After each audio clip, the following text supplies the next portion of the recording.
Hustlers, welcome back. Our next guest is an executive producer for Butter Music and Sound in LA, one of the top music houses in advertisement.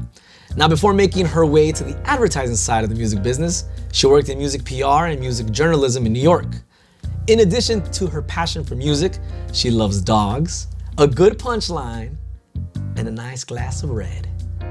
Talking all things ad, ladies and gentlemen, Annick Mayer is sitting down with us here On the Hustle!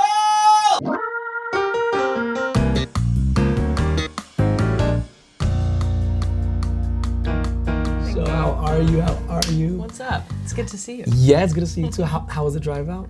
Not too bad. Listened to some podcasts. It was great. I like that. We like podcasts here. How's everybody at Butter? They're good. The Butter team has been growing, which is great. We recently opened our Berlin office and moved some people over there, and now we've expanded the LA team. So now it's like, holy shit, we're a big company. I like it, and for those who don't know, I've actually had the honor of working with Annick on some projects. So let's get started with one of the main questions we have. What makes music for ad different than, say, music for a sitcom, drama, or a movie? I think, to me, the main difference is the length. So you have to have a piece of music that's going to be effective in 15 seconds, sometimes even like 5 seconds if it's just on an end card where like you see the logo, or 30 seconds. Sometimes we're lucky enough to have 60. Watching the composers work, they have to basically fit essentially something that sounds like the structure of a full song. So it has, an intro, a B section, wraps up nicely, beautiful ending in sometimes 15 seconds. In 15 seconds. Which is no easy feat. Now, what's the first step someone should take if they wanted to get into music for advertisement? If you're like brand new, you don't have a reel, you haven't worked with anyone yet, make like a private Vimeo link and take commercials that you see that you think are interesting, mute the audio because you're not going to have stems of the voiceover and those things. Mute the audio and score to that and send it to us. We need to see that like you get how to score to picture, you get how to do something in 30 seconds. So it's things like, when you see like the brand logo come up, like there usually should be a little bit of a lift. It can be really small, but like our composers have really crazy tricks for just helping the music like really push the picture and the branding. Subtle tricks, right? Yeah, subtle tricks. Subtle tricks. So like a cymbal swell. Like one thing that people joke a lot about in advertising is the reverse cymbal is very, very popular for transitions and blah, blah, blah. Like 'cause sometimes you also get into a situation where we've started to do the music, right? And then the edit continues to change. So they'll get us back an edit. It's totally different. Now it doesn't fit. Yeah, now it doesn't fit, but they still want the transitions that we've created to fit the picture. So we have to do some funky editing sometimes where like it kind of makes you cringe as a musician because you're like, this actually makes not a lot of musical sense. So they have all of these like tricks in their toolbox for like, okay, if there's a weird edit, the reverse cymbal swell will save the day. Yeah, exactly. You mentioned brand logo. Yeah.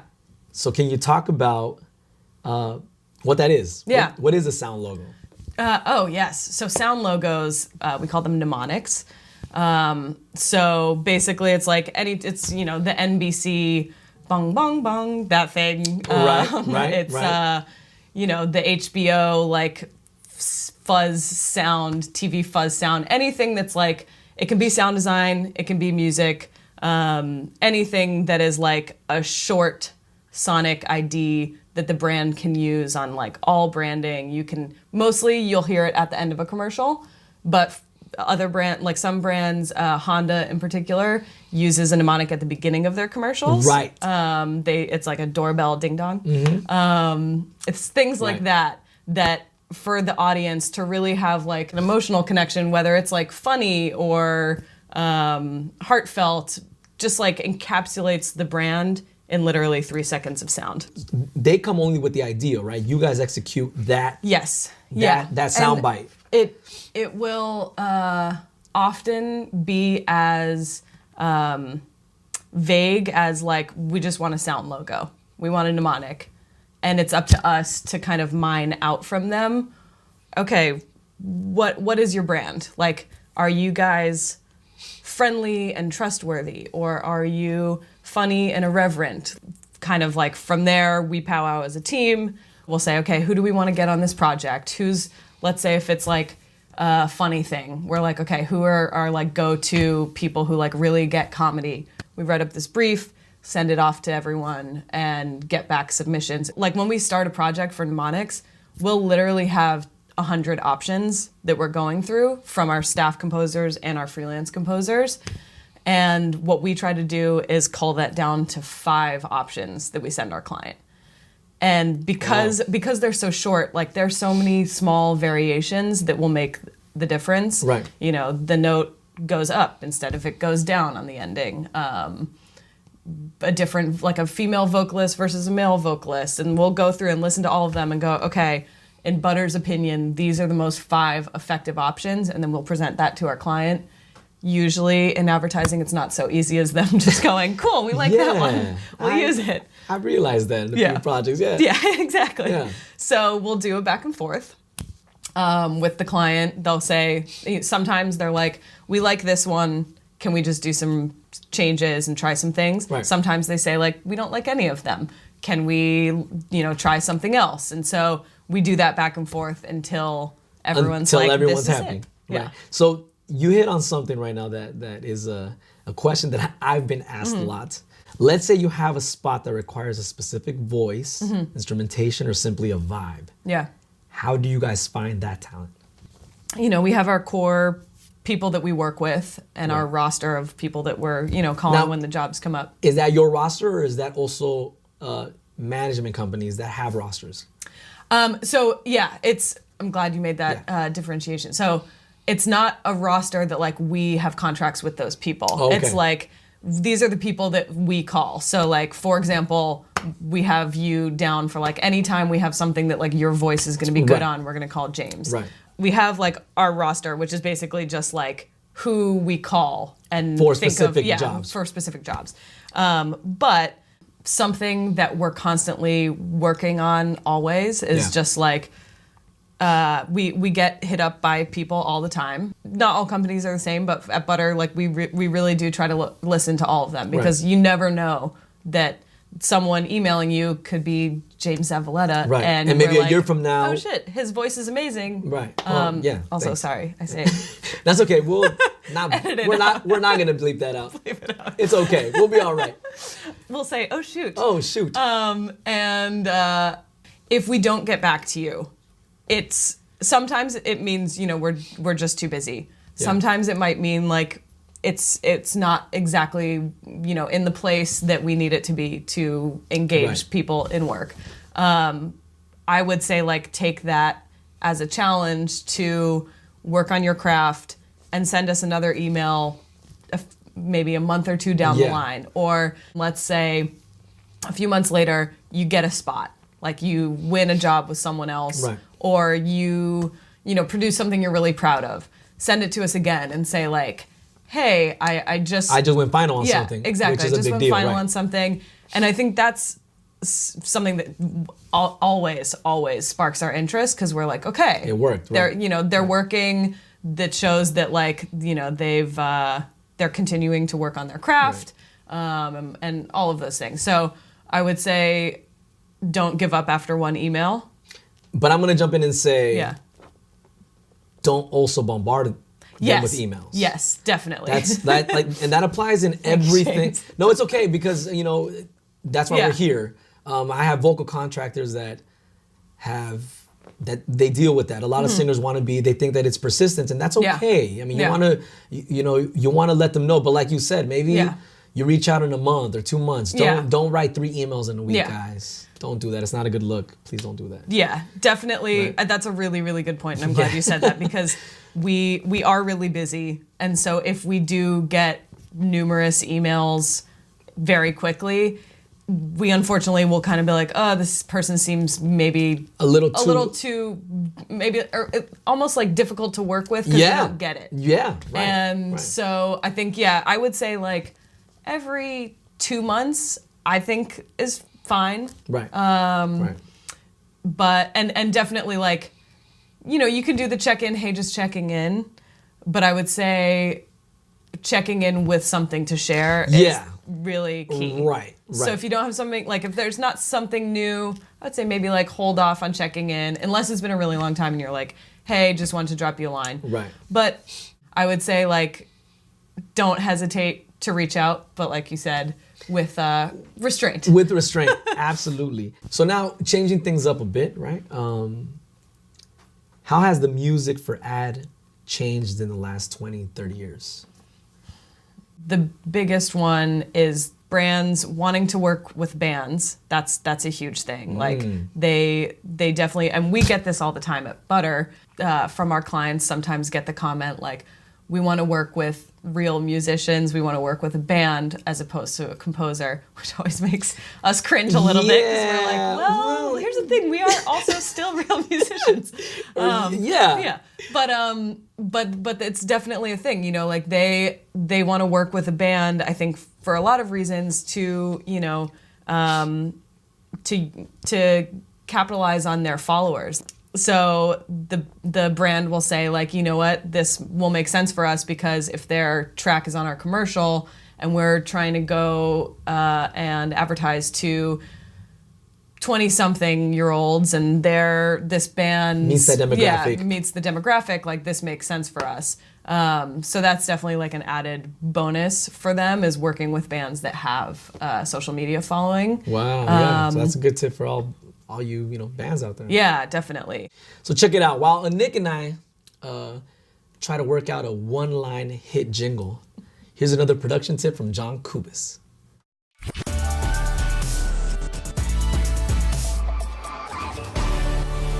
What up, Beat Warriors? You finished your track, but you've been using the default settings in Logic and Pro Tools to make crappy sounding MP3s. Let's make some better MP3s. First, get that bounce box up, check MP3, set your bitrate mono and stereo to 320 kbps, leave use VBR off, and these settings can stay the way they are. You're not going to tell the difference. Stereo mode, joint stereo, click OK, give that thing a name. There isn't anyone on earth that can reliably tell the difference between CD audio and a 320 kbps MP3, so you're good to go. This has been your Logic Production Minute in 30 seconds. Real talk, or I don't know, real talk on the hustle. Yeah. How's that? That's perfect. Real talk on the hustle. I love it. Hustle. Real talk on the hustle. See, I told you, we're back, ladies and gentlemen. We are back. So you mentioned bands. Yes. How now brands are looking for bands. Mm-hmm. But what's the deal with music supervision? Because you guys that's also under the umbrella, right? We do music supervision, which is basically, pairing bands with picture that we don't necessarily have relationships with those bands. But the other part that we do, so we have a music catalog called Haystack, which is pretty new to Butter in terms of like the way it's branded, but we've always had a music catalog. It's just been under the name Butter. Butter, right. We've recently rebranded it with a new name, and it's gone from being like just a production music library, so all of the tracks that we write for original music that don't go final go into that library. Mm-hmm. But when we brought on Chip, he has really been spearheading signing bands to Haystack. We are getting bands like a record label, or more like a publishing deal. We're kind of doing both. Like the deals are structured differently for each band, right? We're I would say like closer to publishing deals, but we'll represent them for sync. We'll get their music into our catalog and license it on behalf of the bands to our clients.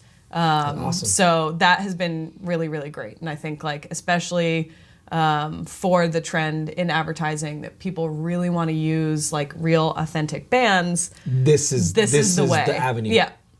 And especially like giving them, we're working with mostly really like indie bands who are unsigned, being able to bridge that gap between people who like haven't quite made it to be on a major label, but their stuff is really great and really cool, and like brands will totally respond well to it and license it. That's huge. Yeah, it's been really, really great. Yeah, yeah, it's super fun. What would you tell anyone that would like to work in the music for ad business? Get a thick skin. Yeah, no, that's amazing. The advertising world, I mean, it's tricky because you're a musician or a singer, you're doing the thing that you love, but ultimately you're doing it for a brand who needs it to be a specific thing. And so, especially, for our composers, they're writing a track that then we'll get on a conference call with the client and they'll say everything and anything about the track that they want changed. And so you really need to learn how to not get too emotionally attached to what you wrote. Because, you'll have people saying like, I really didn't like the vocal, or like, I don't like what you did with the percussion. It sounds too dated, or things like that, where you just have to learn to say like, okay, cool. Like we'll change it and blah, blah, blah. And what else are you looking for? Advertising has really quick turnarounds. Oh yeah. It's insane. Yeah. Like we'll literally get a brief from a client and they want a track in a day or in 2 days. And so you have to learn to have a hustle. Very apropos. Have a hustle. You have to have a hustle. You have to do it, quickly. You have to be on your toes. You also have to be prepared to get the call for revisions. Like you might send us a track and we'll call you an hour later and be like, hey, the lyrics changed. I'm sure you've experienced that. And you're like, I love revisions. Hanging out with my family. I'm not in the studio. I love revisions.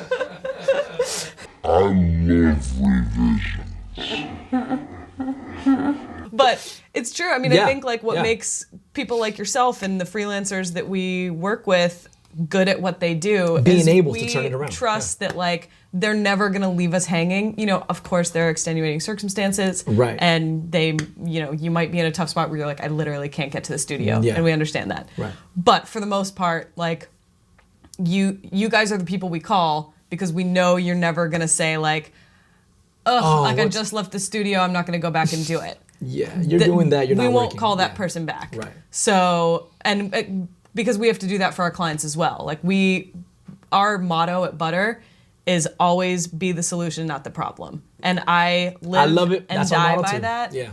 Because when our clients are in a tough spot, they're going to remember working with Butter if we're the people that come in and save and solve the problem. Yeah. So, and same for freelancers, like freelancers that we work with, whether they're a singer or composer or someone tracking guitar on something, the people that we call back are the people who are like, let's get it done. What do you need? And just, do it. Finally, I see you in a leadership role. Yeah. And killing the game. What advice would you give women that are interested in a career in music advertising?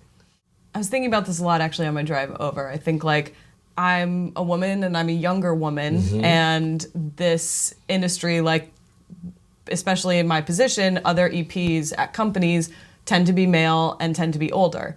And so I've had to learn how to like, what is going to make people feel like I'm the authority in this situation. Wow. And there's a story that I'm thinking of.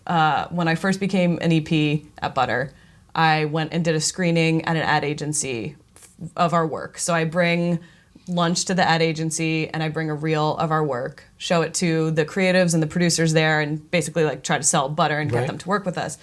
And I was really nervous. Like I was like, okay, I need to look professional and older. And I wore like a blazer and like some high-heeled boots. And I felt so uncomfortable because that's just not me. That's not you. How do I convey I'm the boss while still being authentic to myself? I'm a kind, goofy person, and like I'm always going to be that person. Right. But you get the job done. Yeah, totally. So and I think ultimately, that's really it, is like showing our clients like I care, we're gonna get the job done. Like I have constructed the best team, and look at how like always talking about like they're so amazing. Look at how amazing they are. Look at all this cool stuff that they're doing. Winning awards, award winning. Yes. Winning awards, which was new and exciting for us. Yes, as of yesterday, we found out we were a Cannes Lion winner, which is cool. You can say it a little bit louder. You can say it again. You can say it a little. You can say it again. I don't think they caught it. Cannes Lion winner. But yeah, so ultimately, like I think, it's navigating like what are people's perception of me, but how do I counter that while being authentic to myself? I love it, and I hope more women are in advertisement. Yes. In music advertisement, in the Me music business. too. So Me good too. for you. I'm proud of you. Thank you. At this time, Yeah. we have just a shout out segment that if you want to shout out anyone, you could look to the wide and give a shout out to whoever you want. My mom. I love my mom. No, I would say shout out to my family, of course, my wonderful husband. Shout out to everyone on the Butter team that The makes it hard possible. workers, the hustlers out Yep. there. Great. Now, let's have some fun. Yes. Ladies and gentlemen, rapid fire with Annick Mayer. Rapid fire! Here's how to play. Great. You have 5 seconds to answer each question. If you don't, I'll press this button. You're going to hear this sound. And then we move on to the next question. Great.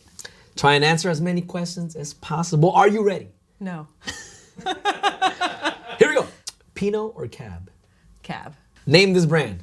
Ba-da-ba-ba-ba. McDonald's. I would have been disappointed. I was if gonna you say did I'm not. loving it. Yeah. Okay. New York or LA? LA, sorry, New York. Finish this lyric. The best part of waking up. Is Folgers in your cup? She does this for a living. Chihuahua or German Shepherd? German Shepherd. I have 2 dogs, a Rhodesian Ridgeback who's 90 pounds and a rescue from Taiwan who's 40 pounds. They're scrappy. They're big. I would never own a Chihuahua. If you can play the lead in any commercial you've worked on, which one would it be? Oh man. Oh God, so there are too many. I'm thinking of all of the ones in my head. Yeah. Nope, there are too many. Do you have a hidden talent? Yeah, yes. Learned this from my grandmother. I can play the bagpipe just using my throat. Are we about to do that? No. All right. You ready? Yeah, go ahead.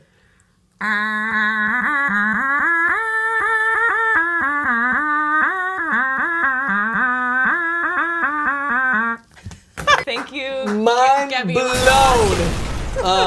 I'm gonna press it, and then I'm gonna just let you press it. That was amazing. Ladies and gentlemen, that was Rapid Fire with Annick Mayer. Rapid fire! So a huge thank you for coming out and sharing all Thank of you this for with having us. me. It was Yeah. amazing. So we would also love to hear from all of you. So if you guys have any questions that you would like to have answered from any future guests, send us an email to thelamusichustle@gmail.com. And don't forget to subscribe and like our YouTube channel. And finally, check out our podcast on all digital platforms. Thank you, Annick, for being on the show. Thank you for having me. My name is James, and until next time, keep on hustling.